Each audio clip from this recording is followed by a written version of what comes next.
ನಮಸ್ತೆ ಎಲ್ಲರಿಗೂ. Welcome to your channel. ಅಧ್ಯಯನ 8 ನಮ್ಮ ಸಂವಿಧಾನ. ಈ ಒಂದು ಅಧ್ಯಯನವನ್ನು ಓದುತ್ತಾ ಹೋಗೋಣ. ನೋಡಿ, ಮೊದಲನೇದಾಗಿ ಓಕೆ. ಸರ್ಕಾರ ಎಂದರೇನು?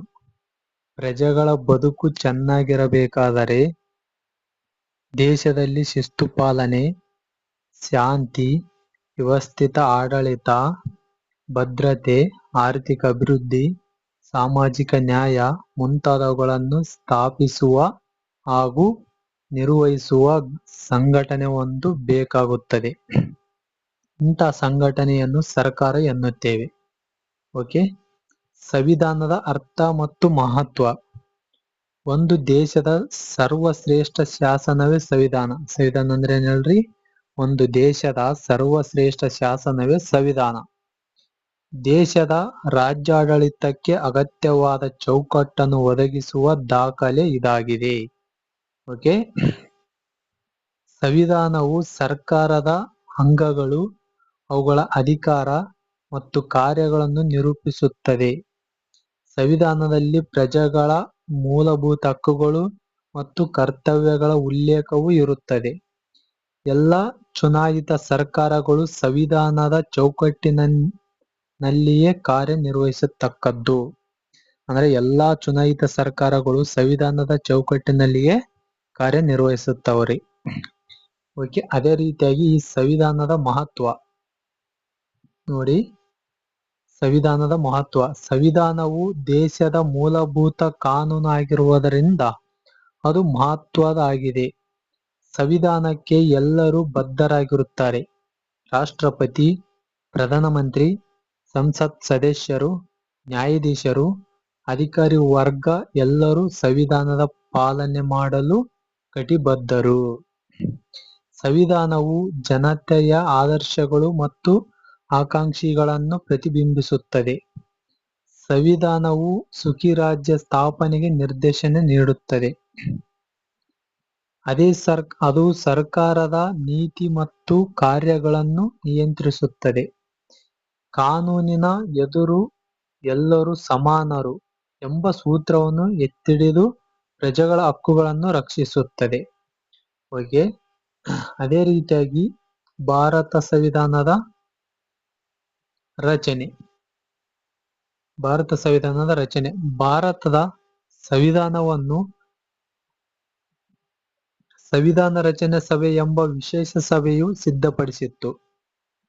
ಸಭೆಯ ಸದಸ್ಯರು ದ್ವಿತೀಯ ಅಧಿವೇಶನದಲ್ಲಿ ಡಾಕ್ಟರ್ ಬಾಬು ರಾಜೇಂದ್ರ ಪ್ರಸಾದರವರನ್ನು ಅಧ್ಯಕ್ಷರನ್ನಾಗಿ ಆಯ್ಕೆ ಮಾಡಿದರು.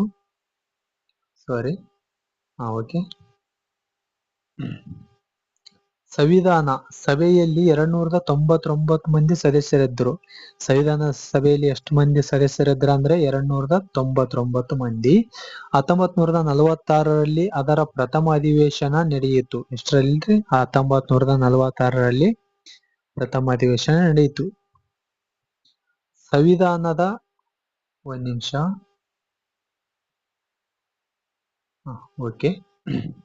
ಸಂವಿಧಾನದ ರಚನೆ ಸಭೆಯು ತನ್ನ ಕಾರ್ಯವನ್ನು ಚುರುಕುಗೊಳಿಸುವ ಉದ್ದೇಶದಿಂದ ಸುಮಾರು 22 ಸಮಿತಿಗಳನ್ನು ರಚಿಸಿತು. ಎಷ್ಟ್ರಿ? ಸಂವಿಧಾನ ರಚನೆ ಸಭೆಯ ತನ್ನ ಕಾರ್ಯವನ್ನು ಚುರುಕುಗೊಳಿಸುವ ಉದ್ದೇಶದಿಂದ ಸುಮಾರು 22 ಸಮಿತಿಗಳನ್ನು ರಚಿಸಿತ್ತು. ಸಂವಿಧಾನದ ಕರಡು ಪ್ರತಿಯನ್ನು ಸಿದ್ಧಪಡಿಸಲು ಸಂವಿಧಾನ ಕರಡು ಸಮಿತಿಯನ್ನು ನೇಮಿಸಿತು. ಸಂವಿಧಾನ ಕರಡು ಪ್ರತಿಯನ್ನು ಸಿದ್ಧಪಡಿಸಲು ಸಂವಿಧಾನ ಕರಡು ಸಮಿತಿಯನ್ನು ನೇಮಿಸಿತ್ತು. Doctor B R. ಅಂಬೇಡ್ಕರ್ ಅವರನ್ನು ಈ ಸಮಿತಿಯ ಅಧ್ಯಕ್ಷರನ್ನಾಗಿ ನೇಮಿಸಲಾಯಿತು. ಸರ್ದಾರ್ ವಲ್ಲಭಾಯಿ ಪಟೇಲ್ ಅಧ್ಯಕ್ಷತೆಯಲ್ಲಿ ಮೂಲಭೂತ ಹಕ್ಕುಗಳನ್ನು ಕುರಿತ ಸಲಹಾ ಸಮಿತಿ ಮತ್ತು ಜೆ.ಬಿ. ಕೃಪಲಾನಿ ಅವರ ಅಧ್ಯಕ್ಷತೆಯಲ್ಲಿ ಮೂಲಭೂತ ಹಕ್ಕುಗಳು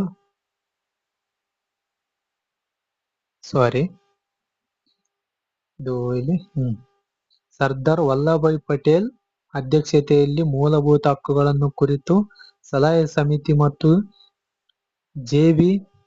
ಕೃಪಲಾನಿ ಅವರ ಅಧ್ಯಕ್ಷತೆಯಲ್ಲಿ ಮೂಲಭೂತ ಹಕ್ಕುಗಳ ಉಪಸಮಿತಿ ಸೇರಿದಂತೆ ಹಲವು ಸಮಿತಿಗಳನ್ನು ರಚಿಸಲಾಯಿತು.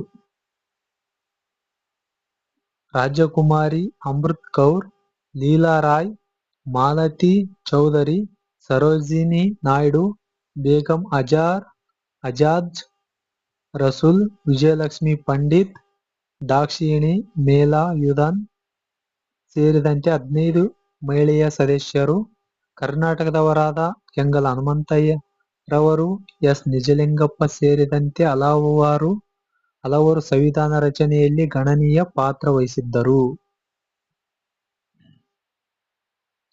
ನೋಡಿ, ಈ ಒಂದು ಸಂವಿಧಾನದಲ್ಲಿ ಮಹಿಳೆಯರು ಕೂಡ ಸಂವಿಧಾನ ಸಭೆಯ ರಚನೆಯಲ್ಲಿ ಮಹಿಳೆಯರು ಕೂಡ ಭಾಗವಹಿಸಿದ್ದಾರೆ. ಎಷ್ಟು ಜನ ಅಂದ್ರೆ 15 ಜನ.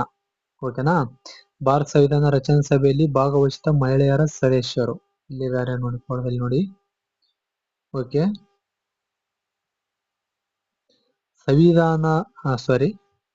ಸದಸ್ಯರು ಸಂವಿಧಾನದ ಕರಡು ಪ್ರತಿಯನ್ನು ಪರಿಶೀಲಿಸಿ 2473 ತಿದ್ದುಪಡಿಗಳನ್ನು ಸೂಚಿಸಿದ್ದರು. ಕರಡು ಸಂವಿಧಾನ ಮತ್ತು ತಿದ್ದುಪಡಿಗಳನ್ನು ಸಂವಿಧಾನ ಸಭೆಯಲ್ಲಿ ವಿವರವಾಗಿ ಚರ್ಚಿಸಲಾಯಿತು. ಈಗ ಸಂವಿಧಾನಕ್ಕೆ ಅಂತಿಮ ರೂಪ ನೀಡಲು 2 ವರ್ಷ 11 ತಿಂಗಳು 18 ದಿನಗಳು ಬೇಕಾದವು. ಎಷ್ಟ್ರಿ? 2 ವರ್ಷ 11 ತಿಂಗಳು 18 ದಿನ. ಓಕೆ, ನೆನ್ಪಿಟ್ಟುಕೊಳ್ಳಿ ಮುಖ್ಯವಾಗಿ. ಡಾಕ್ಟರ್ ಅಂಬೇಡ್ಕರ್ 15/8/1947 ರಿಂದ 6/10/1951 ವರೆಗಿನ ಅವಧಿಯಲ್ಲಿ ದೇಶದ ಕಾನೂನು ಮಂತ್ರಿಯಾಗಿದ್ದರು. ಅದೇ ರೀತಿ ಜನವರಿ 26, 1950 ರಂದು ಸಂವಿಧಾನವನ್ನು ಜಾರಿಗೊಳಿಸಲಾಯಿತು. ಸಂವಿಧಾನವು ಭಾರತವನ್ನು ಗಣರಾಜ್ಯವೆಂದು ಘೋಷಣೆ ಮಾಡಿತು. ನಾವು ಪ್ರತಿ ವರ್ಷವೂ ಈ ದಿನದಂದು ಗಣರಾಜ್ಯೋತ್ಸವವನ್ನು ರಾಷ್ಟ್ರೀಯ ಹಬ್ಬವನ್ನಾಗಿ ಆಚರಿಸುತ್ತೇವೆ. ಯಾವ ದಿನ ರೀ? ಜನವರಿ 26ರಂದು ಗಣರಾಜ್ಯೋತ್ಸವ ದಿನವನ್ನು ಆಚರಿಸುತ್ತೇವೆ. ಒಂದು ರಾಷ್ಟ್ರೀಯ ಹಬ್ಬವನ್ನಾಗಿ ಆಚರಿಸುತ್ತೇವೆ. ಪ್ರತಿ ವರ್ಷ ನವೆಂಬರ್ 26ರಂದು ಸಂವಿಧಾನ ದಿನಾಚರಣೆಯನ್ನು ಆಚರಿಸುತ್ತೇವೆ. ಓಕೆ. ಗಣರಾಜ್ಯೋತ್ಸವ ಪೆರೇಡ್ ನವದೆಹಲಿಯಲ್ಲಿ ಈ ತರ ನಡೆಯುತ್ತೆ ನೋಡ್ರಿ. ಓಕೆ. ನೆಕ್ಸ್ಟ್, ಸಂವಿಧಾನದಲ್ಲಿ ಉಲ್ಲೇಖಿಸಿದಂತೆ ಸಾಮಾನ್ಯ ಶಕ 1951-52ರಲ್ಲಿ ಪ್ರಥಮ ಮಹಾ ಚುನಾವಣೆಗಳು ನಡೆದವು. ರಾಜ್ಯಸಭೆ ಮತ್ತು ಲೋಕಸಭೆ ಎಂಬ 2 ಸದನಗಳನ್ನೊಳಗೊಂಡ ಮೊದಲ ಚುನಾಯಿತ ಸಂಸತ್ತು ಅಥವಾ ಪಾರ್ಲಿಮೆಂಟ್ ಸಾಮಾನ್ಯ ಶಕ 1952ರಲ್ಲಿ ಅಸ್ತಿತ್ವಕ್ಕೆ ಬಂದಿತ್ತು. ನೋಡ್ರಿ, ನಮ್ಮ ಸಂವಿಧಾನದ ಗಾತ್ರ ಮೂಲ ಸಂವಿಧಾನದಲ್ಲಿ 395 ವಿಧಿಗಳು, 22 ಭಾಗಗಳು, 8 ಪರಿಶಿಷ್ಟಗಳಿದ್ದವು. 2023 ಸೆಪ್ಟೆಂಬರ್ವರೆಗೆ ಸಂವಿಧಾನಕ್ಕೆ 106 ಬಾರಿ ತಿದ್ದುಪಡಿ ಮಾಡಲಾಗಿದೆ. ಆದ್ದರಿಂದ ಈಗ ನಮ್ಮ ಸಂವಿಧಾನದಲ್ಲಿ 471 ವಿಧಿಗಳು, 25 ಭಾಗಗಳು ಮತ್ತು 12 ಪರಿಶಿಷ್ಟಗಳಿವೆ. ಓಕೆ. ಪ್ರಸ್ತಾವನೆ. ಸಂವಿಧಾನದ ಪ್ರಸ್ತಾವನೆ ವೆರಿ ಇಂಪಾರ್ಟೆಂಟ್. ಸಂವಿಧಾನದ ಆರಂಭದಲ್ಲಿ ಪೀಠಿಕೆಯ ರೂಪದಲ್ಲಿ ಪ್ರಸ್ತಾವನೆ ಎಂಬುದಿದೆ. ಅಂದ್ರೆ ಸಂವಿಧಾನ ಆರಂಭದಲ್ಲಿ ಪೀಠಿಕೆ ರೂಪದ ಅಲ್ಲಿ ಪ್ರಸ್ತಾವನೆ ಇದೆ. ಪೀಠಿಕೆ, ಪ್ರಸ್ತಾವನೆ, ಪ್ರಿಯಂಬಲ್ ಎಲ್ಲ ಒಂದೇ. ಸಂವಿಧಾನದ ಹೃದಯದಂತಿರುವ ಸಂವಿಧಾನದ ಪ್ರಸ್ತಾವನೆಯು ಜನತೆಯ ಆದರ್ಶಗಳು ಮತ್ತು ಆಕಾಂಕ್ಷೆಗಳನ್ನು ಪ್ರತಿಬಿಂಬಿಸಿದೆ. ನ್ಯಾಯ, ಸ್ವಾತಂತ್ರ್ಯ, ಸಮಾನತೆ, ಭ್ರಾತೃತ್ವ, ವ್ಯಕ್ತಿಗೌರವ ಹಾಗೂ ರಾಷ್ಟ್ರೀಯ ಏಕತೆ ಮತ್ತು ಸಮಗ್ರತೆ ಇವು ಪ್ರಸ್ತಾವನೆಯ ತತ್ವದರ್ಶಿಗಳಾಗಿವೆ. ಇದು ಪ್ರಸ್ತಾವನೆ ಭಾರತ ಸಂವಿಧಾನದಲ್ಲಿ ಯಾವ ತರಪ್ಪ ಅಂದ್ರೆ ಒಂಥರ ಟ್ರೈಲರ್ ತರ್ರಿ. ಒಂದು ಮೂವಿ ನೋಡಕ್ ಮುಂಚೆ ಟ್ರೈಲರ್ ಯಾವ ತರ ನೋಡ್ತೀವಿ ಅದೇ ತರ ಸಂವಿಧಾನ ಸಂಪೂರ್ಣವಾಗಿ ಓದೋಕ್ಕೂ ಮುಂಚೆ ಈ ಪ್ರಸ್ತಾವನೆ ಓದಿರೋ ಒಂಥರ ಟ್ರೈಲರ್ ನೋಡಿದಂಗ ಆಗುತ್ತ್ರಿ. ಓಕೆನಾ. ಅದೇ ರೀತಿಯಾಗಿ ಈ ಒಂದು ಪ್ರಸ್ತಾವನೆಯನ್ನು ಸಂಪೂರ್ಣವಾಗಿ ಓದೋಣ. ಓಕೆನಾ. ಇಲ್ಲಿ ಪ್ರಸ್ತಾವನೆ ಕೊಟ್ಟಿದ್ದಾರೆ. ಭಾರತ ಸಂವಿಧಾನ ಪ್ರಸ್ತಾವನೆ ಮೊದಲು ಶುರುವಾಗೋದು ಭಾರತದ ಜನಗಳಾದ ನಾವು ಅಂತೇಳಿ ಶುರುವಾಗುತ್ತೆ ಈ ಪ್ರಸ್ತಾವನೆ. ಭಾರತದ ಜನಗಳಾದ ನಾವು ಭಾರತವನ್ನು ಒಂದು ಸಾರ್ವಭೌಮ, ಸಮಾಜವಾದಿ, ಸರ್ವಧರ್ಮ ಸಮಭಾವದ ಪ್ರಜಾಸತ್ತಾತ್ಮಕ ಗಣರಾಜ್ಯವಾಗಿ ರಚಿಸಲು ಮತ್ತು ಅದರ ಸಮಸ್ತ ನಾಗರಿಕರಿಗೆ ಸಾಮಾಜಿಕ, ಆರ್ಥಿಕ ಮತ್ತು ರಾಜಕೀಯ ನ್ಯಾಯ,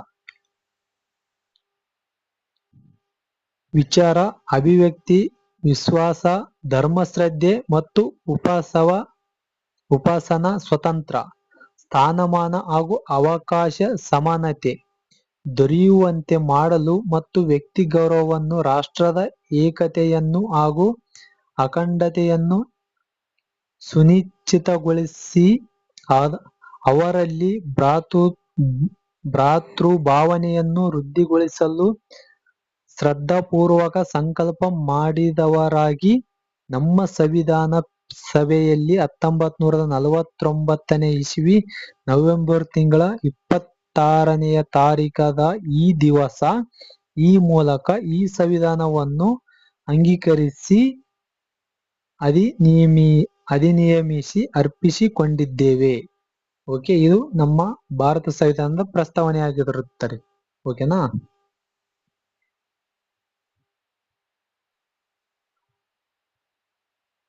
ಸಂವಿಧಾನದ ಮುಖ್ಯ ಲಕ್ಷಣಗಳು ನೋಡಿ.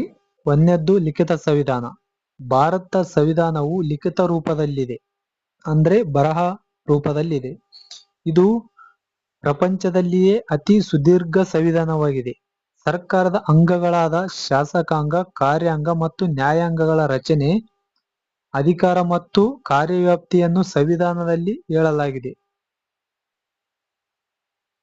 ಕೇಂದ್ರ ಹಾಗೂ ರಾಜ್ಯ ಸರ್ಕಾರಗಳಿಗೆ ಒಂದೇ ಸಂವಿಧಾನ ಆಗಿದೆ. ಅಂದ್ರೆ ಎರಡು, ನಮ್ಮ ಕರ್ನಾಟಕ, ನಮ್ಮ ರಾಜ್ಯ ಯಾವುದು?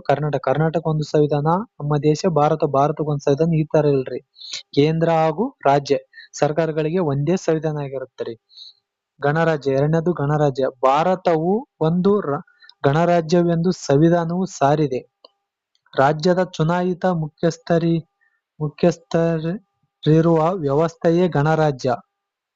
ಗಣರಾಜ್ಯದಲ್ಲಿ ರಾಜ್ಯರ ಆಳ್ವಿಕೆ ಇರುವುದಿಲ್ಲ, ಬದಲಾಗಿ ಪ್ರಜೆಗಳಿಂದ ಚುನಾಯಿತರಾದ ಪ್ರತಿನಿಧಿಗಳ ಆಳ್ವಿಕೆ ಇರುತ್ತದೆ.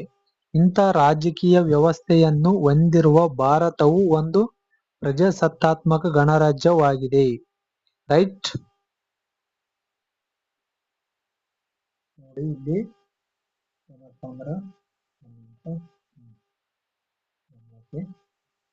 ಇಲ್ಲಿ ಡಾಕ್ಟರ್ ಬಾಬು ರಾಜೇಂದ್ರ ಪ್ರಸಾದ್ ಸಂವಿಧಾನ ರಚನಾ ಸಭೆಯ ಅಧ್ಯಕ್ಷರು. ಅದೇ ರೀತಿಯಾಗಿ ಭಾರತ ಗಣರಾಜ್ಯದ ಪ್ರಥಮ ರಾಷ್ಟ್ರಾಧ್ಯಕ್ಷರು ಕೂಡ ಬಾಬು ರಾಜೇಂದ್ರ ಪ್ರಸಾದ್ ಅವರಾಗಿರ್ತಾರೆ. ಡಾಕ್ಟರ್ BR ಅಂಬೇಡ್ಕರ್ ಅವರ ಸಂವಿಧಾನ ಕರಡು ಸಮಿತಿಗೆ ಅಧ್ಯಕ್ಷರು. ಅಂಡ್ ಜವಾಹರ್ಲಾಲ್ ನೆಹರು ಭಾರತದ ಪ್ರಥಮ ಪ್ರಧಾನಮಂತ್ರಿ ಆಗಿರ್ತಾರೆ. ನೋಡಿಕೊಳ್ಳಿ ಒಂದ್ಸಲ. ಓಕೆ, ಮೂರನೇದ್ದು ಮೂಲಭೂತ ಹಕ್ಕುಗಳು ಮತ್ತು ಕರ್ತವ್ಯಗಳ ಉಲ್ಲೇಖ. ಸಂವಿಧಾನವು ಪೌರರಿಗೆ 6 ಮೂಲಭೂತ ಹಕ್ಕುಗಳನ್ನು ನೀಡಿದೆ. ಅವುಗಳನ್ನು ಮೊಟಕುಗೊಳಿಸುವ ಯಾವುದೇ ಶಾಸನವಾಗಲಿ, ನಿಯಮಗಳನ್ನಾಗಲಿ, ಉಪಕ್ರಮಗಳನ್ನು ಕೈಗೊಳ್ಳುವುದನ್ನಾಗಲಿ ಯಾವುದೇ ರಾಜ್ಯವು ಮಾಡುವಂತಿಲ್ಲ. ಹಕ್ಕುಗಳ ಉಲ್ಲಂಘನೆಯಾದಾಗ ಅವುಗಳನ್ನು ರಕ್ಷಿಸುವ ಅಧಿಕಾರ ನ್ಯಾಯಾಂಗಕ್ಕಿದೆ. ನಾಗರಿಕರು ಹಕ್ಕುಗಳನ್ನು ತಮಗಿಷ್ಟ ಬಂದಂತೆ ಚಲಾಯಿಸಿ ಸಾಮಾಜಿಕ ಅಶಾಂತಿಗೆ ಕಾರಣ ಆಗಬಾರದು ಅಥವಾ ಕಾನೂನು ವ್ಯವಸ್ಥೆಗೆ ಭಂಗನುಂಟು ಮಾಡಬಾರದು.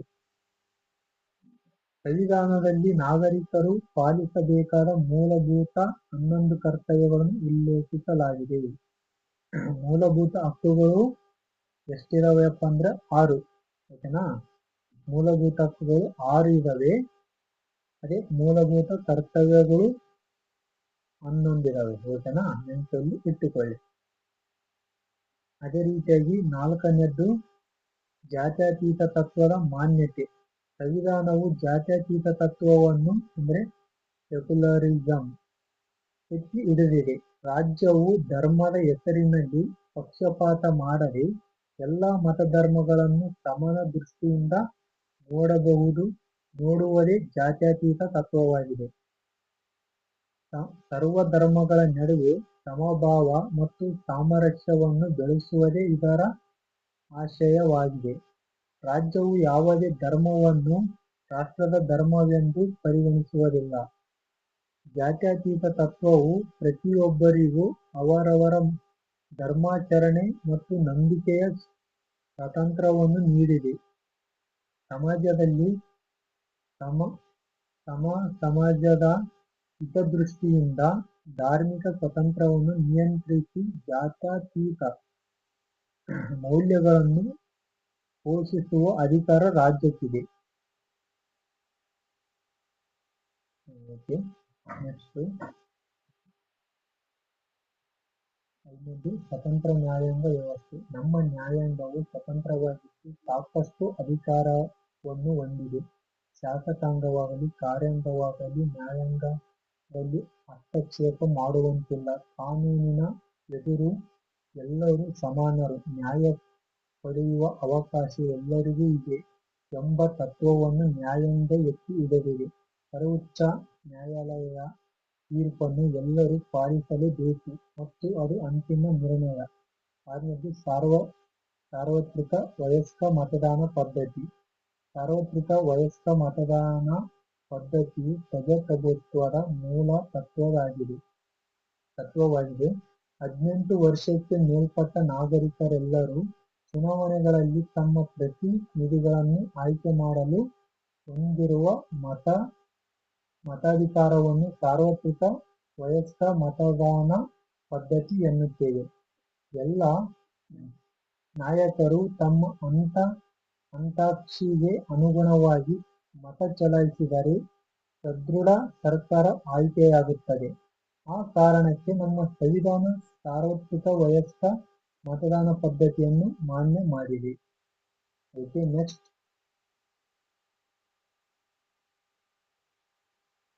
ಏನಂದ್ರೆ ಅಸ್ಪೃಶ್ಯತೆ ಆಚರಣೆಯ ನಿಷೇಧ. ಜನ್ಮಾಧಾರಿತ ಅಸ್ಪೃಶ್ಯತೆಯ ಸಾಮಾಜಿಕ ಪಿಡುಗಾಗಿದೆ.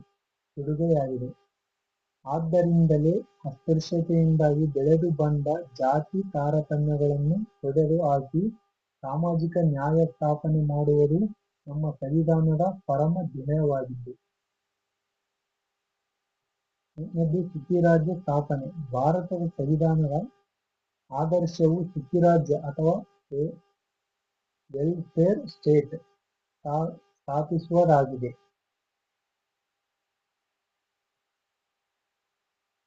ನೆಕ್ಸ್ಟ್ ಸಾಮಾಜಿಕ ಮತ್ತು ಆರ್ಥಿಕ ಅವಕಾಶ ಮತ್ತು ಭದ್ರತೆಯನ್ನು ಎಲ್ಲರಿಗೂ ನೀಡುವ ಗುರಿಯನ್ನು ಹೊಂದಿರುವ ರಾಜ್ಯವನ್ನು ಸಾಮಾನ್ಯವಾಗಿ ಸುಖಿರಾಜ್ಯ ಎನ್ನುವರು. 9ನೇದು ಚುನಾವಣೆ ಪದ್ಧತಿ. ಭಾರತವು ಜಗತ್ತಿನ ಅತಿದೊಡ್ಡ ಪ್ರಜಾಪ್ರಭುತ್ವ ದೇಶವಾಗಿದೆ.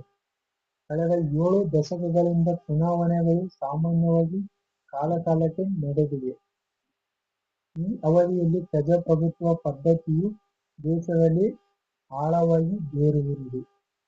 ಕೆಲವು ಹೊಸ ಪದಗಳು ಅಂದ್ರೆ ಸಂವಿಧಾನ ಕರಡು ಸಮಿತಿ ಅಂದ್ರೆ ಸಂವಿಧಾನ ಸಭೆಯಲ್ಲಿ ಮಂಡಿಸಲಾದ ಸಂವಿಧಾನದ ಕಚ್ಚಾ ಪ್ರತಿಯನ್ನು ಪರಿಷ್ಕರಿಸಿ ಸಿದ್ಧಪಡಿಸಿದ ಸಮಿತಿ. ಅನುಚ್ಛೇದ ಸಂವಿಧಾನದ ಒಂದು ಭಾಗ ಆಗಿರುತ್ತೆ. ಪ್ರಜಾಸತ್ತೆ ಅಂದ್ರೆ ಪ್ರಜೆಗಳ ಆಡಳಿತ ಅಥವಾ ಪ್ರಜಾಪ್ರಭುತ್ವ. ಓಕೆ, ನೆಕ್ಸ್ಟ್ ಏನಪ್ಪಾ ಅಂದ್ರೆ ಈ ಒಂದು ಭಾರತ ಸಂವಿಧಾನದ ಸಂಚಿಕೆಗಳನ್ನು ನೆಕ್ಸ್ಟ್ ವಿಡಿಯೋದಲ್ಲಿ ನೋಡುತ್ತಾ ಹೋಗೋಣ. And thank you so much for watching this video. Thank you all.